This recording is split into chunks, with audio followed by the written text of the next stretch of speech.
Occasion ఏదైనా location ఎక్కడైనా తెలుగువారి వేడుక అంటే ఆలివ్ మిఠాయి ఉండాల్సిందే. మిఠాయి అంటే ఆలివ్.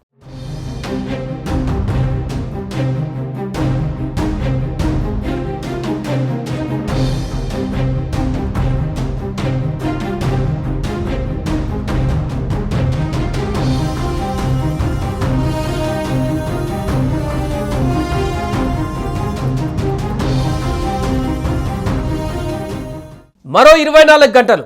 అవును, మరో 24 గంటల్లో భారత్ పాక్ మధ్య ఏదైనా జరగవచ్చు.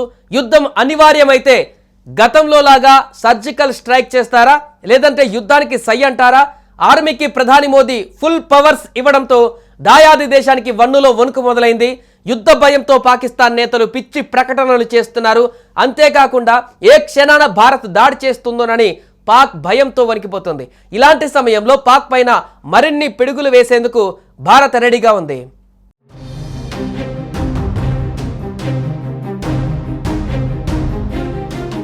పాకిస్తాన్ పైన ఇప్పటికే మోదీ యుద్ధం ప్రారంభించారు, కొనసాగిస్తున్నారు కూడా. యుద్ధం అంటే ఆధునిక కాలంలో బాంబులు వేయడం కాదు, ప్రత్యర్థిని ఓడించడం. యుక్తి శక్తి ద్వారా ప్రత్యర్థిని నిర్వీర్యం చేయడం. ఇప్పుడు మోదీ అదే చేస్తున్నారు. పాకిస్తాన్ను ఒంటరి చేస్తున్నారు. భారత్ యుద్ధం చేసేది ఉగ్రవాదంపైనేనని ప్రపంచానికి సందేశం ఇచ్చారు. పాకిస్తాన్ సరిహద్దులలో, పాకిస్తాన్ భూభాగంలో పాక్ ఆర్మీ సాయంతో నక్కిన ఉగ్రవాదుల్ని వారి క్యాంపులపై మాత్రమే యుద్ధం చేస్తుందని, దేశంపై దండెత్తడం లేదని అందరికీ చెబుతున్నారు.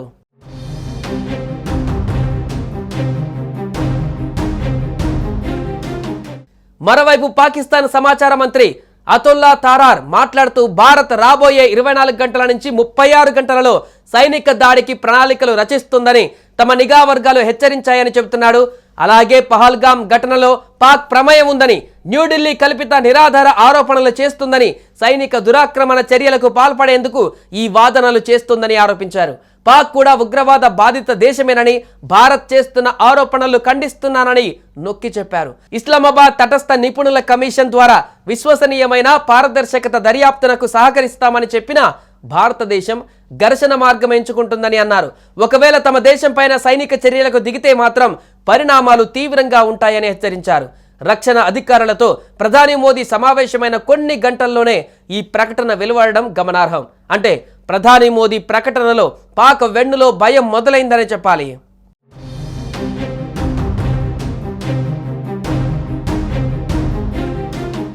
భారత్ సైనిక దాడి చేస్తుందనే వార్తలు వస్తున్న నేపథ్యంలో పాకిస్తాన్ సైన్యంలో అప్పుడే అలజడి మొదలైంది. పహల్గామ్ దాడి తర్వాత దాదాపు 5,000 మంది సైనికులు, అధికారులు పాక్ సైన్యాన్ని విడిచిపెట్టారు. Lieutenant general Umar Ahmed Bukhari Pakistan army chief Asim మునీర్కు రాసిన లేఖలోని సమాచారం ప్రకారం గత 72 గంటల్లో 250 మంది అధికారులతో సహా 1450 మంది సైనికులు రాజీనామా చేసినట్లు సమాచారం. రాజీనామాలు చేసిన వారిలో 12వ క్వార్ట్స్ క్వెట్టా నుంచి 520 మంది, ఫోర్స్ కమాండ్ నార్థర్న్ ఏరియాస్ నుంచి 380 మంది, ఫస్ట్ కార్ప్స్ మంగ్లా నుంచి 550 మంది ఉన్నారని తెలుస్తోంది.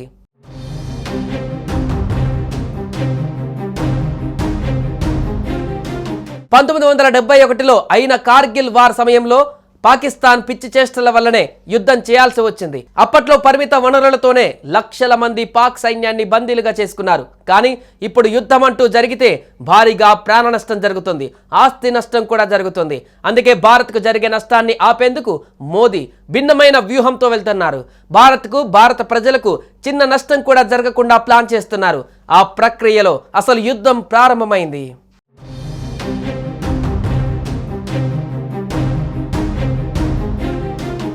సుమన్ టీవీలో మీ పర్సనల్ అండ్ బిజినెస్ ప్రమోషన్స్ కోసం కింది నెంబర్కి కాంటాక్ట్ చేయండి.